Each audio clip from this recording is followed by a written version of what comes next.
1937 marque le début de la Seconde Guerre sino-japonaise.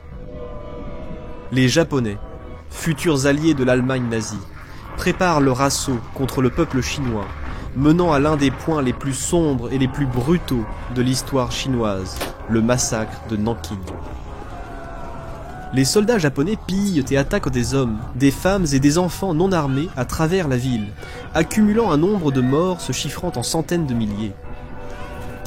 Mais un homme en particulier leur tient tête, faisant barrage entre les soldats japonais et le peuple chinois qu'ils brutalisent.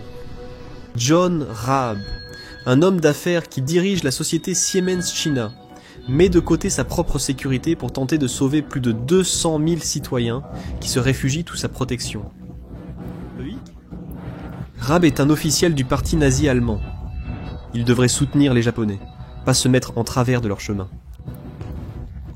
La question demeure donc, pourquoi un nazi s'oppose-t-il à ses supposés alliés et protège-t-il les personnes même qu'ils ont ciblées pour destruction? John Raab est né à Hambourg, en Allemagne, en 1882, mais a passé la majeure partie de sa vie adulte dans sa Chine bien-aimée. En 1937, les Japonais envahissent la Chine, apportant le conflit à sa porte. La menace sur Nanking s'intensifie. Nanking est sur le point de tomber. Les officiels allemands et américains s'enfuient, ne laissant sur place qu'une poignée de personnes. John Raab est l'un d'entre eux. Il croit que fuir marquerait le parti nazi, un parti qui soutient les pauvres à ses yeux, comme des hypocrites. Et par conséquent, il reste. De septembre à novembre 1937, John Raab protège ses employés avec son autorité. Ses journaux parlent presque gaiement des bombardements et de leurs abris, tout en savourant du thé et en continuant son amitié avec les citoyens chinois. Alors que les Japonais se rapprochent de Nanking, des plans commencent à se dessiner. D'abord, Raab rejoint le comité international, principalement constitué de médecins et professeurs américains. Leur but, trouver comment sauver la ville de l'invasion imminente et inéluctable. Fin novembre, seuls 3 officiels de l'ambassade allemande restent en Chine.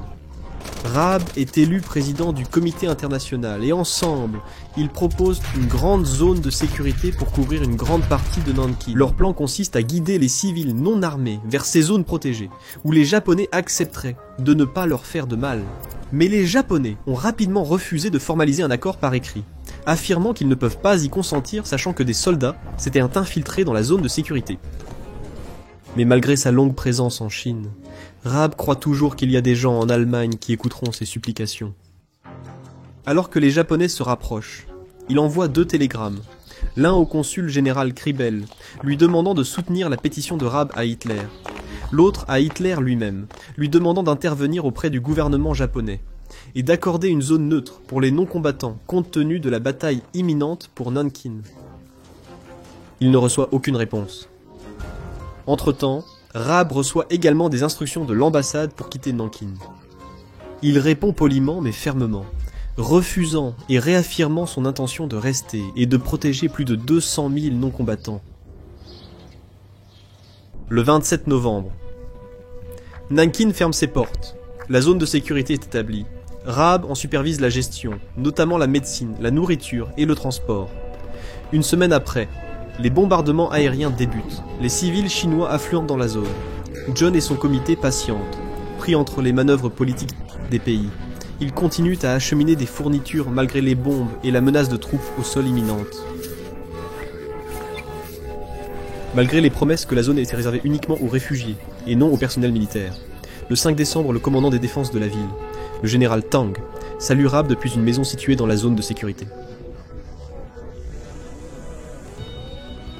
5 jours plus tard, la radio japonaise annonce que Nanking va bientôt tomber.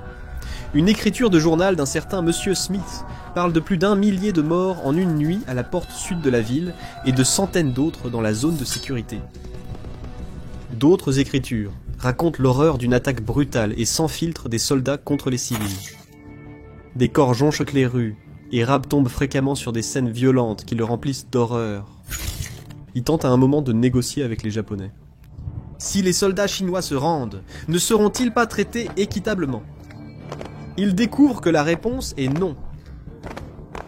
Au moment où les soldats japonais entrent dans la zone de sécurité le 13 décembre, les journaux de Raab sont remplis d'histoires sur les atrocités quotidiennes qu'ils témoignent. Alors que le nombre de morts augmente, le nombre stupéfiant de femmes violemment attaquées à l'intérieur de la zone de sécurité et à travers la ville augmente également, et le pillage à la fois des soldats japonais et chinois aussi. Mais parmi l'horreur dans les pages se trouvent des moments d'humanité éclatantes. Tout au long, Raab partage des histoires de comment lui et ses camarades américains repoussent les soldats japonais par leur simple présence, comment son jardin se remplit de plus de 300 réfugiés qui considèrent sa maison comme l'endroit le plus sûr à Nankin, comment il élimine physiquement les envahisseurs japonais de sa maison, et comment il refuse de laisser du mal arriver à ceux qui ont cherché refuge sous son aile.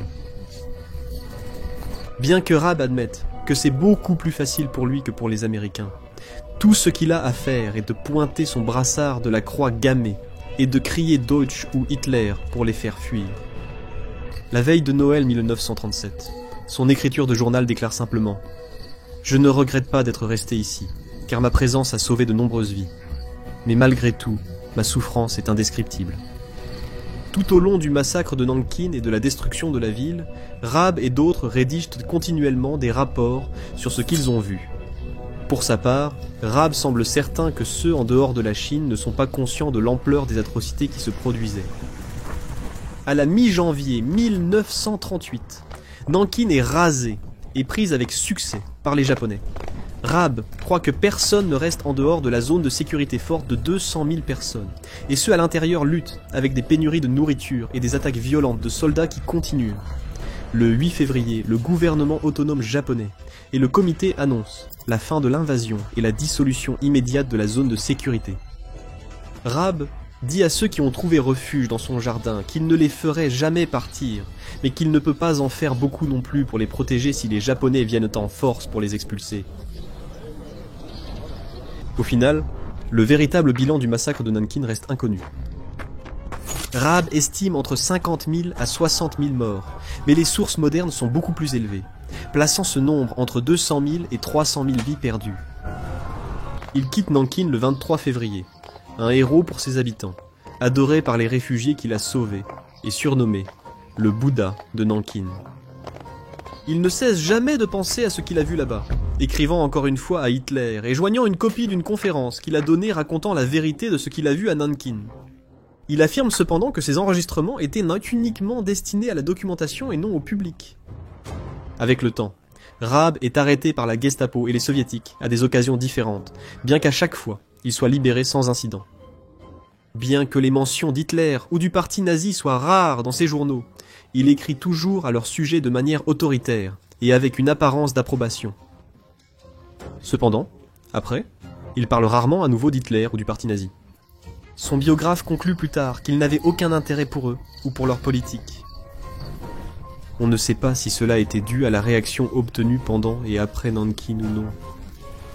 Dans les dernières années de la guerre, Raab se retrouve à Berlin, pauvre et vivant, dans la chambre d'amis de son gendre, en tant que paria de l'Allemagne, conséquence du sauvetage de vie de l'ennemi. John Raab meurt d'un accident vasculaire cérébral à Berlin, le 5 janvier 1950, et son héritage perdure, avec des monuments à son courage, tant en Allemagne qu'en Chine. Au final, pour John Raab, il n'a jamais été question de la vision brillante d'Hitler, de l'idéologie du parti nazi, ou d'en être un membre. Ce n'était même pas une question d'être allemand. En fin de compte, et la raison pour laquelle il a décidé de rester à Nankin, malgré les ordres contraires, venait d'une simple vérité. Il était un être humain, tout comme eux. Et lié par cette humanité partagée et son amour pour les habitants de Nankin, il ne pouvait tout simplement pas les laisser derrière lui. C'était tellement évident. Cela n'a rien à voir avec l'héroïsme,